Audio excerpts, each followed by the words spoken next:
So, Biddy, something I never thought I'd be talking about is something that just amused me. So I thought I would share my amusement with you and others who are listening and watching. And it's the Chinese Robot Olympics. Because it's such a, I know China gets a bad rep on all sorts of things, but when it comes to technology, they know what they're doing.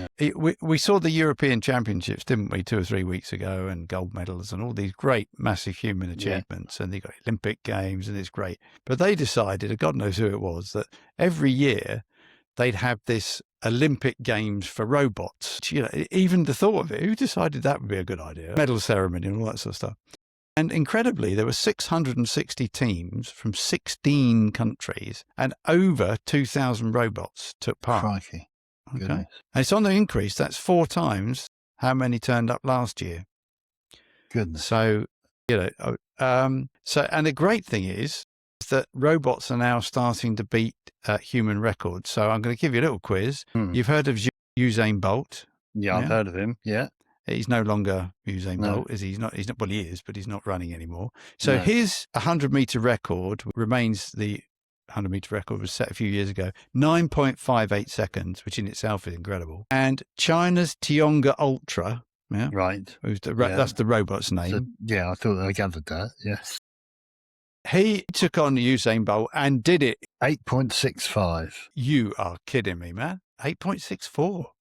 8.6. Close. I'll give you that. That's in the rounding. I'll give you that. Wow. But so just imagine that. This robot legging it at 8.64. Astonishing. But it wasn't just running. They took part in football, boxing, weightlifting, table tennis, martial arts, and dancing. Goodness. And also, they had to do practical things like firefighting, hotel servicing, factory work, and precision assembly. Okay? So it can be amusing, but at the same time, it's just incredible, isn't it? And the only thing, you see this on the news, the only thing they seem to struggle with is balance and dexterity. But have you seen any of these shots of them running when they fall over and they get up? And they get up? Yeah. Astonished, really. And it is, at the moment, it is, as you say, almost like a subject of mirth. But I do wonder how long before, because man being man, or the human race being the human race, they will be again put to nefarious purposes. And you wonder in conflict like that on the in Ukraine, for example. That's true. At the front, rather at the moment they've replaced a load of things with drones. If you had these robots at the front as opposed to human beings, I suppose there's a positive to that. You wouldn't get so many people being killed. That we're getting to the stage of the Terminator, aren't we? Do you remember Arnold Schwarzenegger's film? It's very Star Wars, isn't it? Star Wars used droids in some of their films. So, that's the downside. But China's strategic ambition is to embody AI and to create robotics that can improve lives. Do things that perhaps humans have to do at the moment with some risk. If you think some occupations, so we have to take some risk. Yeah. Eventually, China wants to adopt as many of these robots, whether they look like people or whatever, into as many homes as possible. And we're seeing it today, aren't we? I don't know if you've seen any of these robot lawnmowers going around. I have, yeah. There was one when we were on holiday in Fuerteventura that was just 24 hours going around this lawn doing its business. Yeah. I mean, that is incredible, isn't it? And my brother-in-law's got one, and he's not even got a big lawn. No. and it's like you have to obviously let it know its perimeters. But once you've done that once, somehow, and I don't know how, it knows the grass needs cutting, out it goes.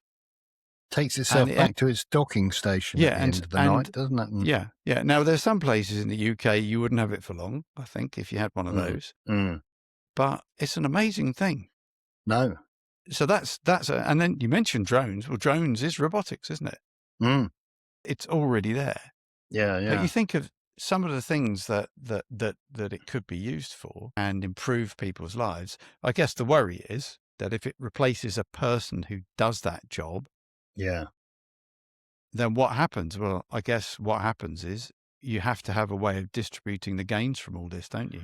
Otherwise, you have anarchy. Well, absolutely. I mean, this is almost like feeding into our conversation a few weeks ago on AI, isn't it? In that you've got What all it these is, AI. all these developments that are coming to pass that are effectively going to make human beings, or the vast majority of human beings, redundant. Even to the point, we're looking at things like surgery and the likes of operations. And once you've got a robot, they're already doing remote surgery, aren't they? So somebody who's, a surgeon who lives in Edinburgh can be performing an operation in Sussex via computer. Yeah. And how long is it going to be before the actual surgeon is a robot and knows what to look for and where to go and what? We get to that point, we solve our NHS crisis in terms of they'd be able to work 7 days a week, 24/7, and there'd be no limits to that.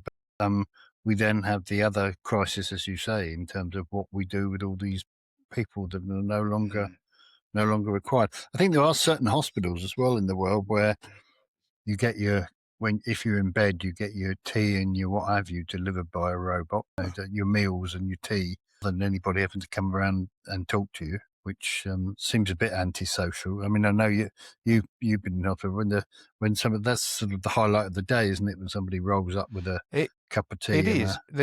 I can remember it. I can remember it now. The woman, I can still picture her, a very nice lady who would bring round the breakfast trolley, and she would, you'd have whatever you wanted. And then she'd move on to this guy. I don't know if you remember when you visited me, but a rather big chap, Scottish chap next to me. And he would moan if they didn't have this and they didn't have that.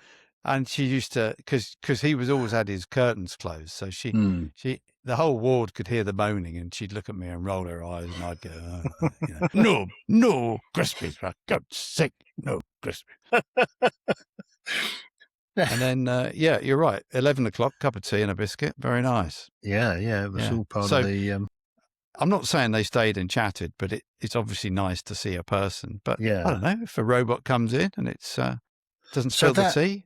I mean, that all over the place, you're going to get that. I mean, you go to your doctors. I mean, I talk about health a lot, but if you go to any surgery or any place you interact with a human being at all, you've got to wonder, is there anything to stop them replacing this human being with somebody who understands the language and can act accordingly? Probably without not. having to be paid. And there's very few, isn't there? I suppose even care homes to a certain extent, there's not the human, I suppose it depends whether you want that human interaction or whether you just want to be dealt with by machines. I don't know. But no, well, I was going to say it's coming, but it's already here. So 2,000 robots this year. How many is it going to be next year? And this is when you have to hand it to China with their infrastructure, with their technology programs and their pursuit of growth, hopefully for the good reasons. And, you wonder how we ever catch up.